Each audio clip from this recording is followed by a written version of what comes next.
Okay, welcome back. This is our episode 9 from Tales from the Cassette. I'm Jeff Beach. I'm Joey Graves.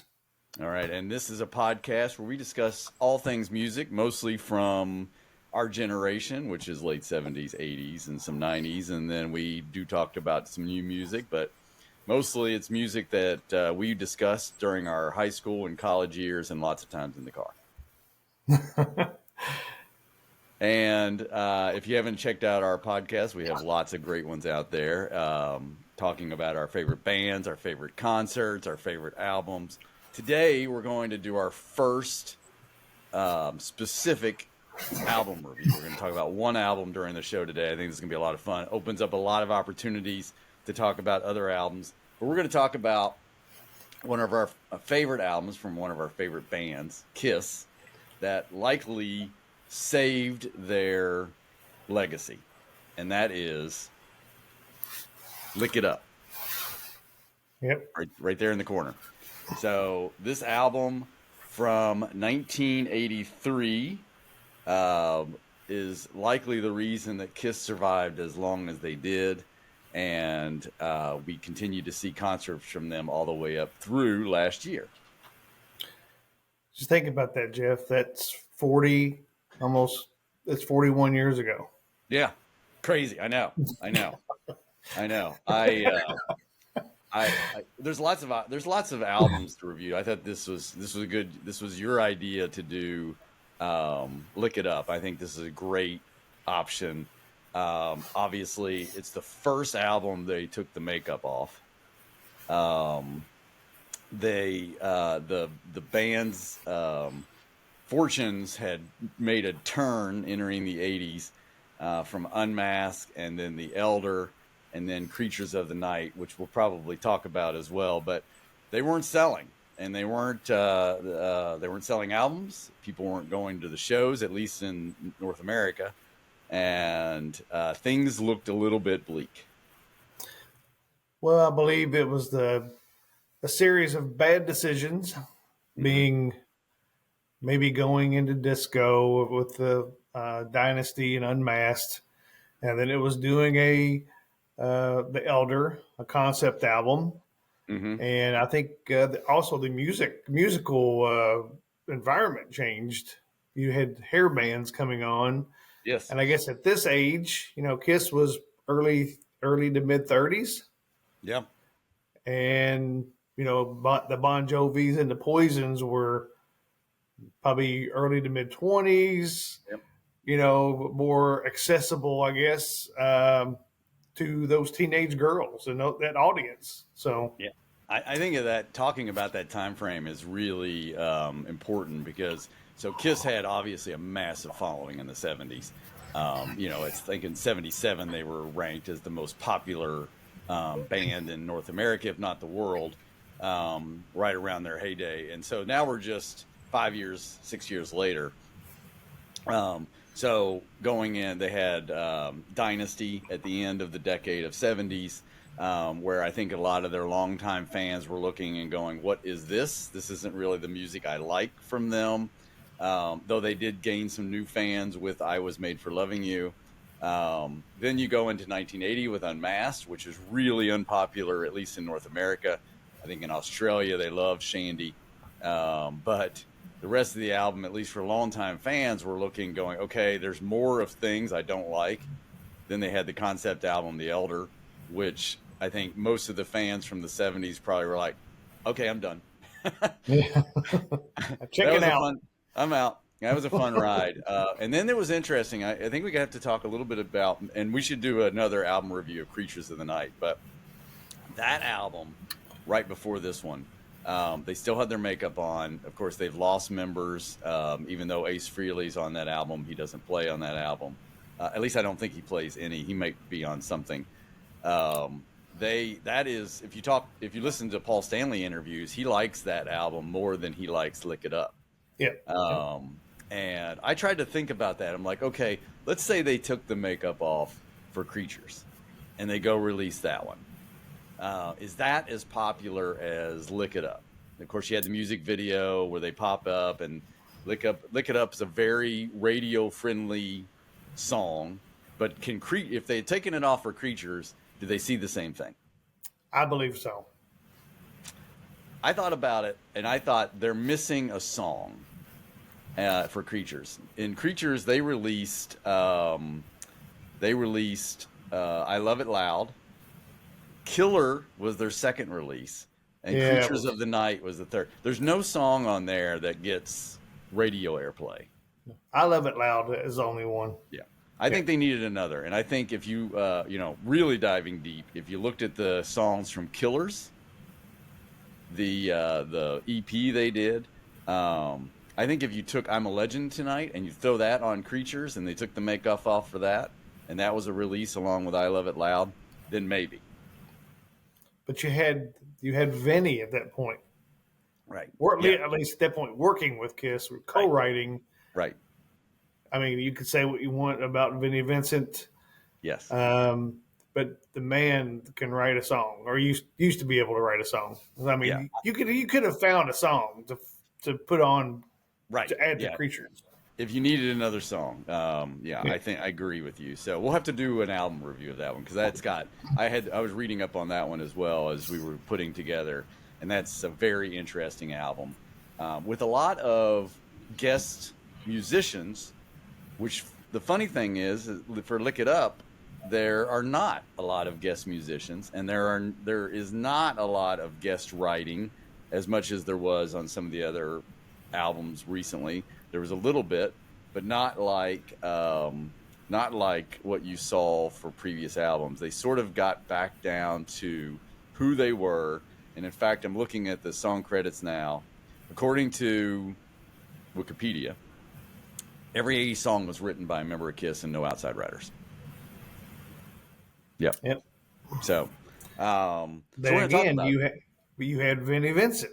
You had Vinnie Vincent, and he is prevalent on this album. Only 2 songs is he not a co-writer.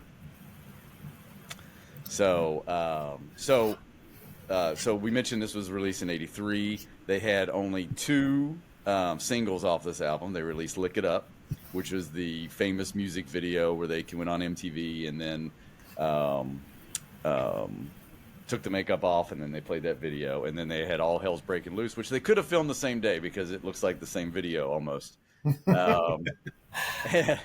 which is a great song as well. I did mention, they all the songwriters are Kiss. Except for, and then they didn't really have a lot of outside musicians except for Rick Derringer, famous for Rock and Roll Hoochie Coo, and a bunch of other things back in the 60s, did the guitar solo on Exciter to open the album. Yep. Yeah. Not Vinny. Not Vinny, which is pretty. I went to look to see, okay, was Rick Derringer a prolific session player in those days? And he was not. So he just somehow ended up on Kiss's Lick It Up album. And if you look at his other credits from around that time, he might have 1 song and maybe 2 or 3 for the whole 5-year period. So he wasn't doing a lot of outside stuff, but for some reason they got him in the studio that day. Who knows what crowd? They could have ran with the same crowd at the time and just got new, met each other at a party or something. Who knows? Well, let's kick it off then. And so that's our first song. We're going to do a full album review. We're going to talk about the entire album today. And we're going to go song by song. And so first song on the album. First song, side 1, Exciter. Tell me about it. Well, I believe it's a great start to an album. Yep. Again, it's written by Paul Stanley and Vinnie Vincent. But great kickoff to an album, in my opinion. Mm-hmm. I thinking, we'll mix this with Creatures of the Light a lot. I think the 2 albums are very much alike. I think for the fans that saw the band in the 70s and realized they were a different band in their early 80s, I think hearing Creatures, which not a lot of people did, because not a lot of that album did not go platinum for a long time. Lick It Up did finally go platinum, but I think a lot of fans that heard Creatures, they were like, "Oh, Now they're a rock and roll band again. And now if you look it up, and I think if you saw them on in TV and you heard Lick It Up and you really like that song and you go buy this album, this song right out of the gate told you that they are a rock and roll band. They're not screwing Yeah. around with the pop stuff anymore. And so I think if you liked them in the 70s and you picked this album up, you were all of a sudden very happy with what the new sound you're hearing, um, especially if you had listened to Creatures and liked the hard rock sound of that. Yeah, in your face, rock and roll, Mm-hmm. right from the get go. Yep. And We I say one thing about Vinny, and I don't know if we're ever going to do anything with Vinny Vincent Invasion, but have to. um, I never was. I mean, his guitar playing is fine. It's it's fine. But I don't like all the bumblebee stuff. Mm-hmm. Just I think where Vinny shines are lyrics. Yep. He's a great lyric writer, and you can kind of tell if you look at all his, I guess his discography and his songwriting. Mm-hmm. I mean, you can kind of tell who was in charge of writing the lyrics. Yes. Or I mean, he had to come, to the table with Paul with these lyrics. I mean, there's just, and maybe Paul wrote the music around it. I don't know, but I mean, Vinny's in the forefront right here with the lyrics, in my opinion. Yes.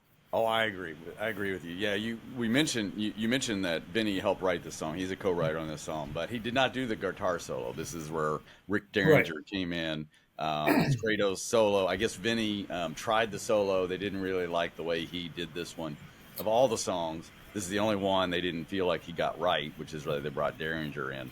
They were probably just trying to keep Vinny in his place initially and make sure he knew this is not his band. But yeah, it's a very, very hard rock, great opener, very loud, great drums. And yeah, Paul sounds great on this song. Yeah, I think it's a good opener. And I also think this is where Paul's voice starts to mature. Mm-hmm. This is the beginning of, I think with each album after this, Yeah. Asylum, Crazy Nights, especially Crazy Nights, vocally he was improving with every album. Yeah, I agree. Yeah, and then the other part too is we talked about in some of our previous podcasts bad timing for a lot of bands as grunge was taking over around 1990. But for Kiss in this album, this was great timing. The launch of MTV, rock bands were becoming popular, and they were about to explode in the mid 80s with Whitesnake and Motley Crue and Poison and all these bands. So it was a great time to be a hair band and have that look. And so great timing for them to come back, as we saw with their follow-up albums with Animalize that got a lot of play, and then Asylum. Those videos were all over MTV. And this album, I think, kicked that off and brought them back. And again, if they don't put an album out like this around this time, they probably aren't around like we see them, in those mid 80s. Well, I believe if they didn't take the makeup off for this album, there would have been no Kiss for a while, or the reunion would have happened sooner. Yes, yes, I agree. Okay, good start, Exciter. Second song on the album is Not for the Innocent, a Gene Simmons song, one of many he has on this album, very. I think what I thought as I was listening to this album, and listening to Gene's voice on some of the other older albums, and even the newer Kiss albums, he sort of took his persona of his makeup days and decided, well, if I'm not going to be in that persona, I'm going to sing like I am. Right. Yeah. If you think about it, they fired Vinny. If you listen to the lyrics, they fired Vinny, and then they rehired him years later to help write on Revenge. Revenge, yes. The lyrics on Not for the Innocent are quite similar to lyrics that you would find later on Unholy. Yes. Yes. I'm mean and I'm dirty.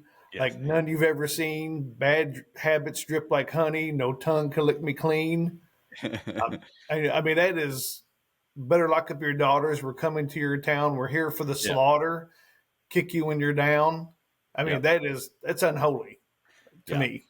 That voice that he used, he kind of started singing in this gravelly, scratchy voice. He wasn't screaming, but where he was yelling, whereas some of the other songs he was, he obviously can change his voice for the song. And so this entire album, I think he adopted that, loud voice for that. And this song, this is really good.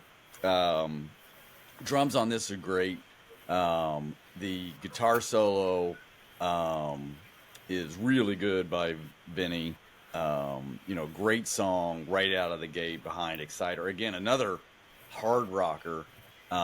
You're a Kiss fan, you're listening to this, and you're like, okay, I'm impressed. 2 songs in. Yeah, yeah. Have you heard the demo with Paul and Gene vocal that they share vocals? On this song? Yes. Is it on one of those box sets? Yeah, it's on the Creatures box set. I'll have to go back and listen to it. It is. It's good because it's different. Mm-hmm. But I think they made the right decision. I don't know if Michael James Jackson was the one that decided this, Right. but just Gene alone, I think is better. Makes it but better. go back and listen to that. It's kind of neat. Yeah, and that Creatures box set does have a lot of great stuff on it. Songs that didn't make it, songs that were close. That combined with some of the songs off Killers, the 4 songs on there that could have been on Creatures or saved for this. There were some really good songs around that time. So, like, take for example on the shared vocal version with Paul. Paul sings, "Gonna tan your hide, rip the flesh off your bones, look me in the eye, you're gonna turn to stone." Yeah, That's not something Paul would sing. no, he didn't write those lyrics. No, it's cool. I mean, because like I said, it's different Yeah, to hear Paul singing lyrics. it, but it's not him. So, Yeah, but of course, he wrote "God of Thunder" as well. Paul Stanley did. So that's true. Yeah. All right, so the next song, and so I can't remember for sure, but I'm assuming that the video for "Lick It Up" and the single all were released before the album, and probably that's at least what they used to do in those days.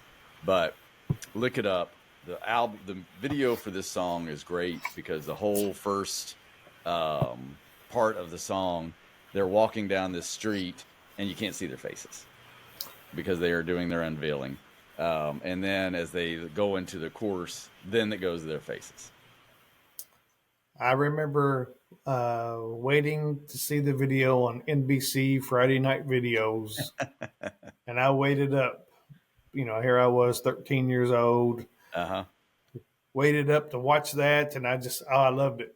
The anticipation, because I didn't have MTV yet, so that was my only time. I didn't see the unmasking. I didn't, had never seen them. I wasn't a big magazine person either, so this was my introduction into Kiss with no makeup. Yeah, and this is a Friday simple night song. videos. Yeah, this is a simple song. There's not a lot to the song itself musically, but it is what fit in great with the '80s and hair bands and the type of songs, and that they were very singable, very danceable songs, and this was perfect for them because it got them attention from their fans and also other people that maybe had left them, or people that weren't Kiss fans were like, "Oh, this is a good song. This isn't a heavy metal song." But you think about it, Lick It Up and Heaven's on Fire on Animalize. Yes. Super simple chord structure. Mm-hmm. I think someone could probably learn how to play Lick It Up within the first 5-10 minutes of someone showing them how it's played. But they're super simple. It goes back to their name, Kiss. Keep it Kiss. simple, stupid. Keep it simple. Yeah, so this was a perfect song. I think got them the attention back. This is what propelled them forward. A lot of questions about what the song means. Or is it trying to take everything that you can get, and or is it some sexual reference? Depending Yeah. on what you read, it could be both. Yeah. Could be both. Okay, moving along, we got another Gene song. So they alternated a lot here until later in the album. Young and Wasted. Um, it's okay. Mm-hmm. I actually prefer the on Animalize Live where they have Eric Carr singing Mm-hmm. this. Yep. Yeah, I I guess prefer that. I guess during their concerts, maybe on the Lick It Up tour, or maybe it was only when they went to Animalize and they were still playing this song. Eric Carr sang this. Yeah, Yeah. they should have Yeah. had him sing it on the album. Yeah. Yeah. He I don't think he was a writer for this song. Let me find out. No, Young and Wasted. No, it's Simmons and Vincent. Yeah, Simmons and Vincent. So yeah, I think this it's okay. Another Gene song. I think except for Not for the Innocent and On the Eighth Day, I think a lot of Gene songs sound similar. Like he was maybe in the studio and did them all on the same day. Yeah. But yeah, this one's okay. This was okay, I thought. Yeah, it's all right. Yeah. Next song is "Give Me More." Lyrics definitely written by Vinny. Yes. If you've ever heard Vinny's first album, Vinny Vincent Invasion, the first album, where everything was, sexual. Mm-hmm. This is this is uber sexual. Yes. Yeah, it's an odd song. I mean, as a 13-year-old, a horny 13-year-old, it was cool. Maybe as a 54-year-old, it's a bit more cringeworthy. I don't know. I guess that's when you know you're old, when the things you used to like are now, make you cringe. Yeah, I had read this in another review and noticed it as well. They had a habit in a number of their albums during the '80s of doing these fast-paced, hard songs that are very similar. This one, "Give Me More." There's a couple on Animalize that are like that, and an Asylum that are like that, and really fast-paced. This one review it's not really speed metal, but the drums are fast. They were playing their songs fast in concerts back then, so I think that's what. Yeah, this is what that is. That's what this one's similar to that. I mean, like I said, it's Vinny because it's like, here's a sample. Like a dog to a bone, make you sweat, make you moan. Yeah. Love is sweet, so insane. Come on, lick my candy cane. Yeah, that's straight off a Vinnie Vincent album. Oh, yeah, but that's got to be Vinny. Yes, I agree with you. Now, so from the album, we're moving over to side 2. So there are 5 songs on each side. I love the kickoff of side 2, "All Hell's Breaking Loose." I would dare to say that's probably my favorite song on the album. Yeah, it is a really good song. I guess it's their rap song that they did, and they tried to do another one later on I think it was in "Hot in the Shade."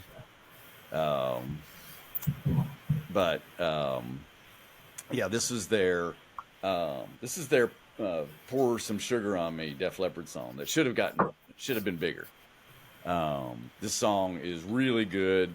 Paul's rapping or speaking, however you want to do it. He's not really singing, but it is just a good hard rock song.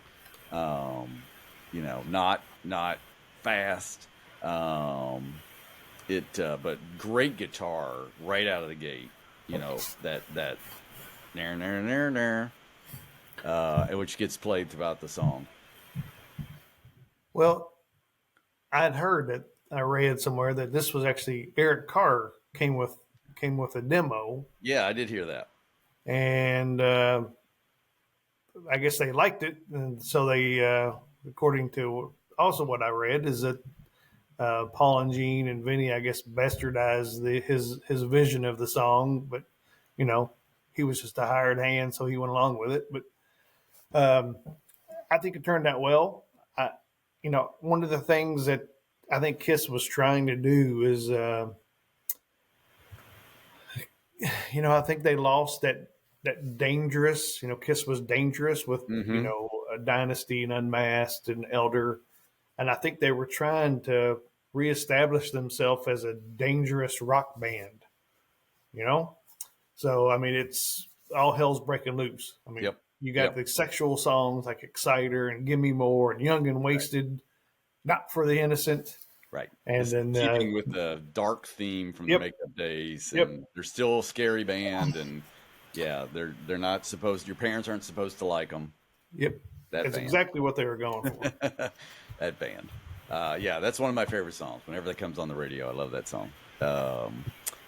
Next song is probably one of their most underrated songs, I think.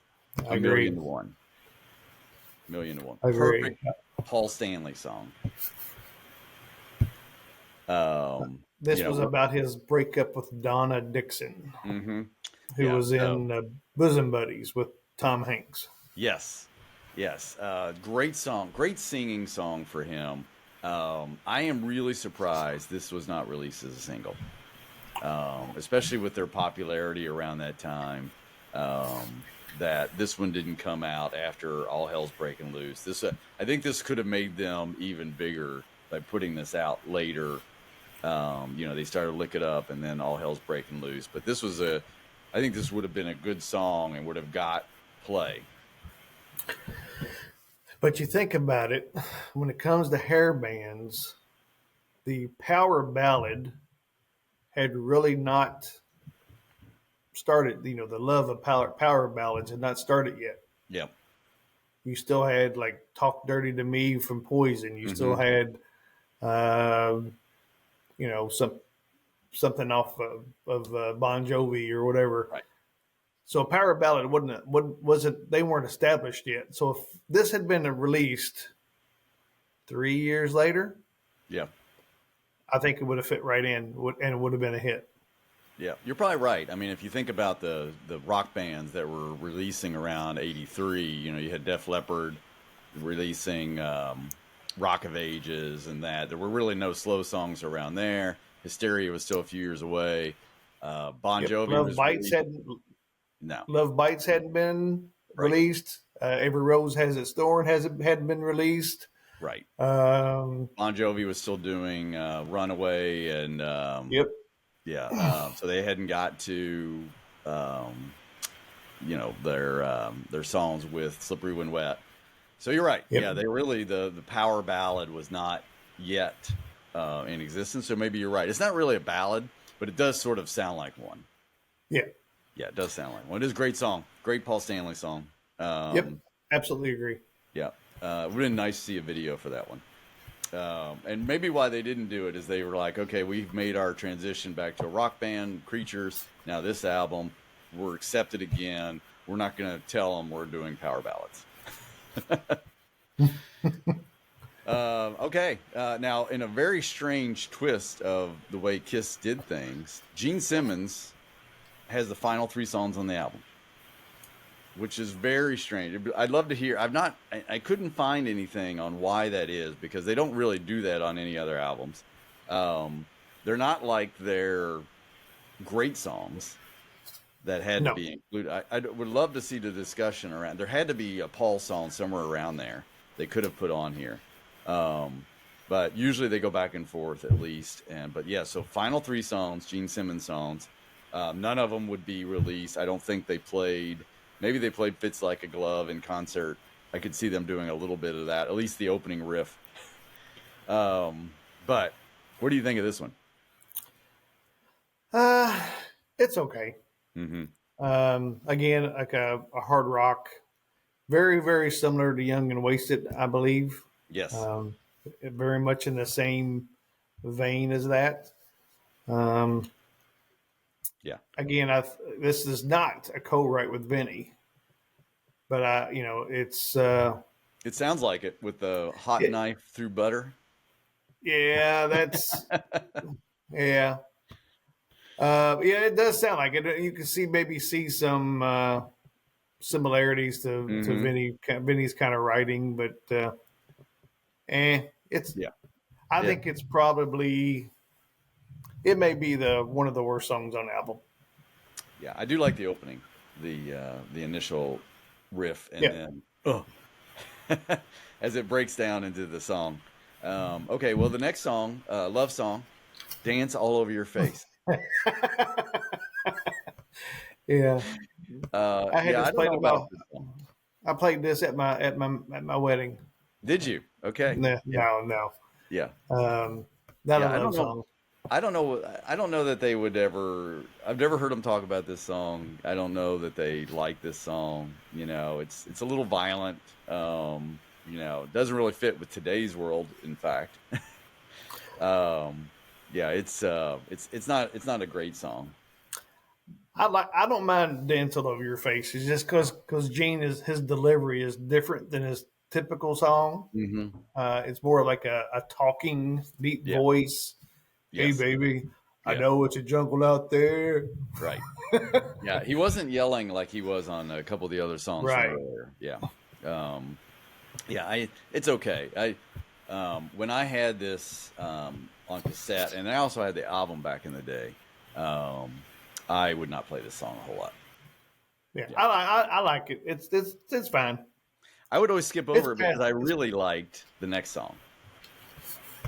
I really liked the On next. I liked how the next song went and had different beats throughout the song, um, and that is on the eighth day. This sounds like it could have been. I forgot to see who wrote this one because it feels like it could have been. Simmons Vincent. Yeah, feels like it has some Paul Stanley writing in it as well. Just it just lists Simmons and Vincent on Yeah, it. So yeah, I like this song, and it's got. yeah, He's kind of talking through some of the song lyrics, and then this chorus is more of a regular chorus, and then they go back to they're sort of talking through the lyrics. Um, yeah, I thought this was a good ending song. When I would have the album, I would typically play "Lick It Up," and then I would skip to "All Hell's Breaking Loose" and "A Million to One," and then I would go to this song. it ends with "You sold your soul and virginity. You can't rape a heart of gold, Yeah, cause you're born to rule. It's destiny. Now it can be told." yeah, beautiful, Yeah, that's. beautiful. I think it's so deep it has to be Vinny. Yeah, yeah, right. It does sound like a Vinny Vincent. Yeah, I would say it's a good finish to this album. I think when we talked about some of our favorite Kiss albums, this one was either on the list or right behind the top five for both of us. And certainly one of their better albums, especially from the '80s. But also, save the band. But you know what? I listened when we did our rankings. I listened to all the Kiss albums, Hmm. and I listened to Lick It Up again several times leading up to this discussion. And I would say it may not be as good as I thought it was. Really? Okay. And it may have dropped down a couple. Hmm. Part of It's the problem good. with it, yeah, it's good. Part of the It's problem good. is there seems like there's a lot of filler on this album. Like Yeah. the four I mentioned, I think are, and even maybe Exciter on there as well, are really, and not for the instant, but when you put Young and Wasted, Give Me More, Fits Like a Glove, Dance All Over Your Face, those four could have been dropped. Yeah. So yeah, Yeah. they could have been. So when you think about that, and so you're down to six good songs, that hurts. So if I mean just imagine if they had kept Vinny Mm-hmm. and you had if you were able to take Animalize and Lick It Up Yep. and make one solid album, Mm-hmm. that would have been a great album. Well, I heard, I guess when I was reading about this, I guess at the end of this, and of course, they get to the tour, and Vinny won't stop playing, and Won't Paul's sign had a enough. contract. Yeah, Paul's had enough, and fires him. And I guess as they were regrouping for the next album, and Mark St. John's coming in, I guess Vinny came back and said, I have some songs and I want to make up. And Paul and Gene said, no way. Yeah. Well, yeah, I read that. I guess in an interview, Vinny said he came back with 7 demos. Mm-hmm. So if you ever listen to Vinny Vincent Innovation's debut album, Mm-hmm. he came back with "Boys Are Gonna Rock," "Shoot You Full of Love," "Back on the Streets," "Twisted," "Animal," "I Want to Be Your Victim," and "Do You Want to Make Love." Yeah. Some of those So could have been on Animalize. "Back on the Streets" would have been fantastic. Yeah. I could do without "Twisted" or "Animal," Right. but I could see Animal. That could easily be a Kiss song. yeah, a Gene. But you hear Robert Fleischman sing it on on Animalize. You think, I mean, he sang those songs so high. Yes. How would Paul and or Gene be What able to that do? sounded like. Yeah, a I mean, couple of those songs. they'd have to tune it down big time. Oh yeah, yeah, which had been interesting to hear. Yeah, I agree with you. So, but it's funny how slight changes to a song makes all the difference. I meant to send you this, and maybe I'll post it to our Facebook page. Somebody went out and redid "Turn on the Night" on Yeah, this. Frank and something. Yeah, Yeah, did you listen to that? yeah, I've listened to it. Yep. It is outstanding. And for a song that's average, it made that song great. And if they could have done without the keyboards on Crazy Nights, that album might have been a lot better. Yeah. And also, I think if they would have sucked it up, I don't know, have at least they obviously saw the talent in Vinnie Vincent, Yes. the songwriting talent in Vinnie Right. Vincent. If Mark St. John was a complete mistake, Right. brought nothing to the band, nothing. If they had just kept with Vinny a little longer, Yeah. man, Animalize would have been so good. So good. And yeah. then maybe parted ways after that. But Yeah, because you can see once they had Bruce Kulick in the band, which they knew him. I never quite understood why they didn't have him in there since they knew him so well from his brother, and his brother basically playing Ghosts throughout the late 70s and 80s on the band. They obviously knew him, and yeah, he turned out to be a great fit through the 80s. oh yeah, Yeah, great fit. So yeah, they I think they could Animalize could have been a lot better if they had done that. Now, I mean, Animalize had some great songs on it, and so continued to get them airplay. The Animalize concert video was extremely popular, so it yeah, so they did pretty well. But if they had that 4-strong member, they might have been bigger. yep. Yep. Agree. All right. Well, this is great. I love talking about the album like this, and so especially these albums that we know so well, and go back to dive into them. We will have to do this again, and not just with Kiss. We could do this. I mean, if we do album reviews, we could go for years. We could. I got several back here behind me that we could go talk about for a long time. Toto Isolation. Yep. That would be a good one. That would be a good one. Sorely underrated album. Sorely underrated album. Isolation by Toto was fantastic. It was fantastic, and but was it released in '84? Yeah, and it's just as good 40 years later. Yeah, so I listen to that one all the time. All right, yep, well, we will come up with our next one soon. It's been a bit of a break. Thanksgiving messed us up. We're a little bit longer, but we're going to do better over the holidays. We'll have some new things to listen to. I did want to mention, so a friend of mine's son is in a band called Birdleaf. So I was going to What is it? recommend to you Spell it. Birdleaf. It is Birdleaf, one word. They have an EP out called Garble with 4 songs. So I was going to recommend you go listen to that before the next podcast. We will comment on it. So 4 songs, short songs, released November 1st. So it's hot off the press. Okay, I'll give it a listen. College On age Spotify kids. or is it on Spotify? College age kids. I will send you the link. We'll talk about it a little bit during our next podcast. But I wanted to mention that today.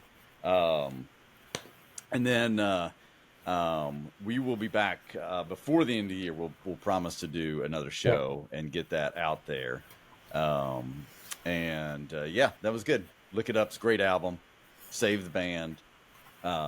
Probably at the base of it, probably my favorite Kiss song is Look It Up. Really? Yeah. Mine's Tears Are Falling. Yeah. This one's right here with Heaven's on Fire and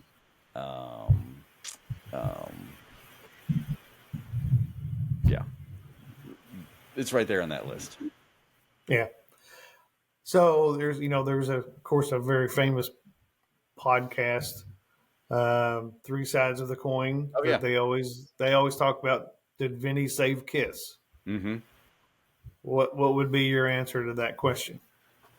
I think his songwriting did. I don't think his guitar playing necessarily did, because you don't really see what he can do in the band. But his songwriting certainly did. Now, he's all over this album. Now on Creatures, he was. I had the list here. He was on some of them, and Creatures is a great album, which I think you were saying is better. So they could do it without him. I think it was just a matter of time for them when they were going to take the makeup off and match the music that could be played on MTV. Right. I think the removal of the makeup saved Kiss at that time, but I think they also had the music. Yes. Because of Vinny, to back it up. Yeah. I mean, and that would be approachable to the masses. Right. Yeah. I mean, Vinny wrote "I Love It Loud," "I Still Love You," "Killer" from Creatures. So there's some great songs like "War Machine" that he wasn't on. So they know how to do it, and they went all in with him on these in "Lick It Up." But yeah, I don't think he saved them, but he certainly helped them get to the masses. We'll talk about it some other time, but like "War Machine" and "Rock and Roll Hell." Yes. Brian Adams. You never would suspect Brian Adams would write "War Machine" or "Rock and Roll Hell." I love the fact that Brian Adams has now embraced that and from those days, and has released his own singles of "War Machine" and "Rock and Roll Hell." And in my opinion, not very good. Not very good versions. They were okay. They were kind of fun. I tried to listen to them. I couldn't do it. Yeah, they were kind of. His video for War Machine's pretty funny to watch. Yeah. Okay. Well, that's going to be it. Appreciate you listening. Please go like our YouTube page, like our Spotify page. Share this, listen, like it, save it. If you have recommendations, give us some comments. If you would like us to do an album review or a different type of show, please let us know. Happy to do anything. I mean, I got Atlanta rhythm section right here. We can go deep if we have to go deep. We got there's lots of music background in this room of listening, so we can go all over the place. Yes, we can. So, all right. And with that, we'll see you next time. Merry Christmas, Happy Holidays. We'll see you later.